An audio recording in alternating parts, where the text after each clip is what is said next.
Hey, what is up guys, this is Cobb and welcome to 6 more epic champs, some of these quite obscure that can do a job for you in Arena. We're going to be kicking things off with a not so obscure champ that is honestly just awesome. I can't believe we haven't covered Fennex yet on this channel, aka Mr. Nub Raids on the A1. This is where he really shines right away, man. Attacks one enemy, plays an extra hit if the target has any debuffs. It's Arena, they will. Enemies killed by this skill cannot be revived. He brings the revive block on the A1. He's an armager on steroids with the A1, right? The A2 only supplements this even further, but before we get to that, the A1, dude, put Fennex on a team with a bunch of ally attack champs, right? Maximize the amount that he's pumping this A1 out every turn, just cash in on the revival denial, and you're bound to have a good time. That's it, really. Also very, very good into Ice Golem as well. Fennex is a great champ, all in all, just a big upgrade to armager for going into the Ice Golem dungeon, so he does offer that as well. And next up, the A2, it's an attack all enemies with a, actually fully booked, it's a 80% chance of placing a block buffs debuff for 2 turns. Also places a block active skills debuff for 1 turn if this skill does not place the block buffs debuff. Needless to say, you attack in first in Arena, get this thing off right away before your enemies can actually buff on up. Dude, that's a hell of an opener. And so Fennex isn't really a nuker, I suppose, in the way that other champs that we're going to cover in this video are nukers. He actually brings a lot more utility than he does nukage and like big kill potential, you know? He's not like a Magna or something that's going to go in there and one-shot folks. And we might be cheating a little bit by including him in this video, man, but I don't even care because I wanted to include him anyway. The A3, by the way, is a little bit lackluster. I don't know. It's very, very PvE, I suppose. Longer fights, you'll get value out of this, but it's an attack one enemy with a 60% chance. Cannot increase that with bucks, by the way. It's stuck at 60%, replacing strong decreased defense and decreased speed for a couple of turns, which is fine. I mean, it's fine, again, for like PvE. But yeah, for Arena, it's obviously all about the A1 and the A2 utility. Next up, we've got what I would consider to be a slightly underrated epic, at least based on the reviews, which I think, oh, never mind. Lua's ratings are okay. It's another champ I'm thinking of first, man. Let's talk about Lua of the Dark Elves, man. Epic attack champ. Let's do a quick kit breakdown. The A1, I believe, is not that, like, it's super impressive. It's an attack one enemy, deal 50% of the inflicted damage to all enemies if this attack is critical. Actually, you know what, it's not bad as well, right? She's a nuker. You'll build her with 100% crit, and so, I don't know, the A1 I suppose is okay. The A2, and by the way, Lua is just the complete opposite of Fennex, right? She's just all damage, realistically. Basically no utility, as you're about to see with the triple hitter on the A3, man. Attack all enemies 3 times. Each critical hit heals the champion by a percentage of HP, which is just, I don't know, it's a tasty little bonus, I suppose. And the A3 is attack one enemy, decrease the target's turn meter by 1,000,000,000%, will ignore shield and block damage buffs. So even the A3 is bringing that extra little bit of utility. Now, most importantly, man, I think that if you're going to be building an early epic Arena nuker, you're probably doing so because your account is limited on options, right? Your account is still young. You're still progressing towards, you know, bolstering up your legendary collection, and you're looking for champs to use in the interim until you get those better options, you know? And that's why I think that Lua deserves to be on this list. She deserves to be here, man. Why? Well, of course she has the triple hitter on the A3.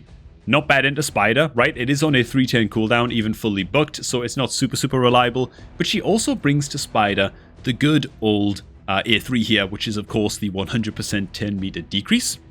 Pretty good into Spider-Man. In that sense, she's kind of like a budget Cold Heart, which is funny because Cold Heart is a rare champion, but she's actually so good that she might as well be an epic champion.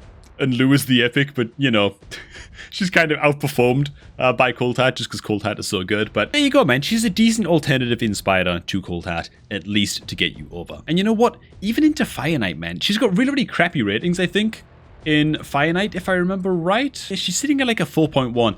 If you got like no other options, okay, and you're really lacking champs with 10 meter decrease, she can also work into Fire Knight just for that purpose. And she does bring the A3, which you can just not use until you get to the boss for the triple hitter. Beat down his shield, get the A3 off. Good times. Maybe. She's okay for progression is what I'm saying. But hey man, screw it. All of that aside, she's got a triple hitter on the A2, okay? Use her in Arena, that's it really. Moving on. Next up, we gotta cover a absolute god champ in Hydra, of course, but this guy can also slap like crazy in Arena as well. all because of the A2, man. Let's cover his kit real quick. Good old Inquisitor Shamil. The A1 attacks one enemy, has a chance of decreasing the duration of a random buff on the target by 1 turn. I mean, yeah, it's neither here nor there, really. Every time an enemy places a debuff on an ally, use this skill against that enemy. Okay, now we talking. These counterattacks will only deal half the normal damage. Fair enough. If there are multiple champs in the team with the skill, only one champ will blah blah blah. Okay, fine. Okay, the A1, it's got some cool little mechanic going to it, a little bit of debuff peel, you know. Whatever, man. The A2, we talk about nukers here, man. Inquisitor Shamil is actually bringing the damage big time. Attacks one enemy 3 times, will ignore 25% of the target's defense. Will ignore a further 25%. Dude, I'm getting some Trump action here. Will ignore a further 25% of the target's defense for each buff on this champion. Dude, a few buffs on this champ? 3 buffs. And he has 100% ignorance of defense on this A2. That's pretty good, man. Places a true fear debuff on all enemies for 1 turn if this attack kills an enemy. Everyone agrees. It's awesome. Okay, that's actually really, really strong. I've actually totally forgotten what his passive does. Each critical hit fills this champion's turn meter by 7.5%. He's got a triple hitter, so that's pretty tight as well. That's like, what, 22.5% turn meter fill on just the A2 alone? Whenever an ally receives a fear or true fear debuff from an enemy, the skill will instantly remove the debuff. Okay, that's all fair enough. That's neither here nor there, man. Long story short, the A2 slaps in Arena. Alright, man, promo code shoutout time. If you haven't already, go ahead and use the promo code GameLeap to 1. Help support the channel, man, and 2. Unlock access to a free energy refill, 100,000 silver, and 10 free experience brews, because your account deserves it, man. You're worth it, okay? Also, if you're looking to start off a new Raid Shadow Legends account, make sure you do so by clicking on the promo link down below at the top of the video description. Doing so, kickstarting maybe your new free-to-play adventure or a new alt account or something like that, we'll start off that new account with the free epic champion Juliana, as well as a whole bunch of starting resources. The best way possible for you to start a new account, man. It's time for me to get roasted. This guy is good for one thing and one thing only. This next champ that we are fit to cover, man, and that is Mr. Faceless. Dude, doesn't he look crap as well? Like, I'm gonna be honest, I feel like most epic champs in Raid look really cool, even if they're bad, even if they just suck, you know, like they're good into no content in the game, and they're just really, really trash. They still at least look cool. Whereas Faceless, I mean, he's got a bucket on his head. He's holding some kind of, I don't even know what, like, it's not even really a weapon. I don't even know what the hell you'd call that, man. Some kind of like garden ornament that he's put on the end of a stick, and he's got his little orange book with him, and he's lime green armor. And dude, like, he's literally lost one of his shoulder pads as well. I've just noticed that. Like, what's going on with that, man? Faceless, get yourself together, for God's sake. Anyways, this guy, would I recommend building him, by the way? No, I wouldn't. I'm not even going to try and sell this guy. But during my studies, during my research, I did discover that this guy actually has some of the craziest single target hitter modifiers that I've ever seen in Raid, at least for an epic champion. So covering his kit real quick, and let me know what you guys think of Faceless, by the way. Am I right to say that this guy is basically an honorable mention, and maybe if you pull him on like day 1 of your account somehow or something, maybe then he's worth building to like level 50 or something like that. I want to include him anyway because it's just interesting to look at these more obscure champs from time to time. So the A1 is an attack one enemy with a small chance of placing an extra hit. Not great, not terrible, right? I mean, it's a bit meh. The A2 places an increased 30% increased crit rate buff on this champ for 2 turns, then attack one enemy. So you only have to build him with 70% crit. The rest of those stats can be piled into damage. And this skill alone has a 5.5 attack multiplier, which this skill alone is pretty good, right? And helps to supplement Faceless's only job, which is to just delete single entities, just to delete a single squishy target in Arena. But the A3 is really what it's all about, right? Attack one enemy will ignore shield and block damage buffs, as well as defense. Are you kidding me with that? He ignores 100% defense on the A3, and this thing still has a 3 attack multiplier. Also, dude, his aura is an increased ally attack in arena battles by 21%. I'd like to actually see this guy in action. That's all I'm saying. Would I build him myself?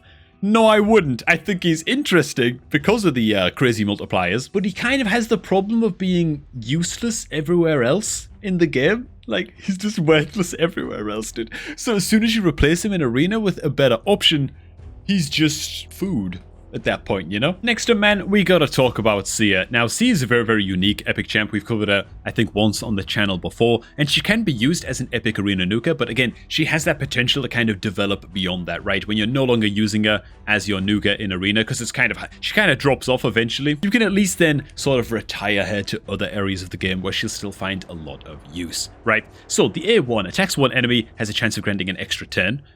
Actually pretty tight as far as A1s go. The A2 is an increased crit rate buff on all allies for 2 turns, and a weaken debuff on all enemies for 2 turns. And the A3 is where lies the source, okay? Removes all buffs from all allies and enemies, then attacks all enemies. Damage increases according to the number of removed buffs, right? So you just want to build it in, you know, throw someone on the team who's got a shield set, throw a bunch of just buff style champions on the team, the likes of Helmet, stuff like that, right? Which is another free champ that you can grab from Doom Tower. And then she just hits really, really hard, okay? That's sort of it. Now, if you don't one-shot the enemy, you might be in a bit of trouble, because of course you just peeled all of the buffs off of your team. So that's why she can fall off a little bit. But like I said, she's still worth building after the fact anyway. So hey, also has a 50% chance of placing a sleep debuff on all enemies for 1 turn, by the way, on this A3. So that's pretty good. The chance of placing a sleep debuff increases by 5% for each buff removed from your own team. Inflicts less damage to bosses. That's sort of whatever. Now, a catch with Sia is, of course, you've got to build her with a decent amount of accuracy as well. You can't just go all in on the damage, particularly in arena, because you're also trying to maybe land that follow-up sleep debuff on enemies for the 110 here on the A3, and you're also trying to land the weaken debuff as well on the A2, you know? So you've still got to, yeah, build her out with a decent amount of accuracy, which can detract from her damage a little bit. Little bit finicky, but hey, that's mostly just something to be aware of when it comes time to build your Sia. Alright boys, let's get to the last champ of this video. And alright boys, another controversial one here, man. Has anybody watching this video maxed out a good old Negorio, and how did he feel? Right, I think that this is another one of those champs where the concern is not so much as faceless, but the concern still remains that maybe he just doesn't scale up or perform particularly well into any content outside of arena. He does decent here and there, but he kind of feels replaceable in a lot of content, man. That's the issue. I'm just going to skip to the chase here. It's all about the A3 with good old Negorio when it comes to arena. It's an attack all enemies, decrease the cooldown of the skill by 110 when attacking under an increased attack buff. Sort of whatever effect. It's all about the modifier here, man. This son of a gun, for an attack all enemies, is sitting on a 4.5 attack modifier. It smacks. Okay, the problem is that it's a little bit one-trick pony-ish, you know? If you don't get the skill off and just kill everything right away, then Negorio kind of falls off. How does he perform into other areas of the game? Well, he's got a double hitter on the A1, place an extra hit if this champion is under an increased attack buff, so a triple hitter on the A1 can maybe help you out if you're just getting started into Fire Knight and you just need someone to plink down shield charges. Maybe combine them up with like an ally attacker or something like that to help you out in normal Fire Knight. That said, there are also rare champions in the game that also have like a multiple hitter like this that have a chance of reducing enemy turn meter, and so he's going to get replaced kind of quickly into Fire Knight. You might find some use for him in Spider for just kind of clearing off the waves. But yeah, all in all, I just think Negorio, he just falls off so fast, man. I kind of feel like he needs a buff, to be honest. Feels like it needs a buff. Feels like it needs to have some more uses in other areas of the game. Because right now, it's not so much. I mean, even the A2 attacks one enemy, places a block buffs debuff for 2 turns. Pretty good. I mean, it's okay. But then again, if you're only using him in super early arena, either you win when you one-shot everybody with the A3, or like, or you just lose because they attack in first, and like, you know what I mean? It all goes wrong. And so what use has the A2 really got when it's just like a single target block debuffs? Like, I don't know, man. If this champion is under an increased attack buff, then he steals all buffs from the target enemy before attacking, so there is that added utility as well. Again, it's very, very sort of like arena specific though. I suppose you could also use him into Magic Keep, just to steal the boss's buff. I mean, surely he's got decent rating. Okay, he's a 4.4 into Magic Keep, so I guess he can help you out there as well. Again, very, very much a progression epic. I was just impressed by his attack modifier on the A3. That's it, really. That's Negorio. Would I recommend building this guy out? If you pull him in your first 30 days of raid, you know, and you're just getting started, like you haven't even hit stage 10 of Fire Knight yet, and you're struggling to find someone to remove buffs in Magic Keep, fair enough, man. Build yourself a Negorio, you know? And alright, man, I think that's going to be about it. Am I missing any, like, crazy, epic, or even rare quality arena nukers at this point. We've done 3 videos on this. I think that we were scraping the bottom of the barrel a little bit with this one. I think that might be all of them covered. So hey, thanks for watching, guys. Hope you also did enjoy this one. If you're looking to start off a new Raid Shadow Legends adventure, maybe a new free-to-play account, something like that, go ahead and click on the promo link down below at the top of the video description to jumpstart your new account with a free epic champion and a whole bunch of starting supplies, man. It's gonna be sweet. It also helps us support the channel too, so thanks in advance for that. Thanks again, guys. Do enjoy the rest of your day, and I'm gonna catch all of y'all just a tad bit later.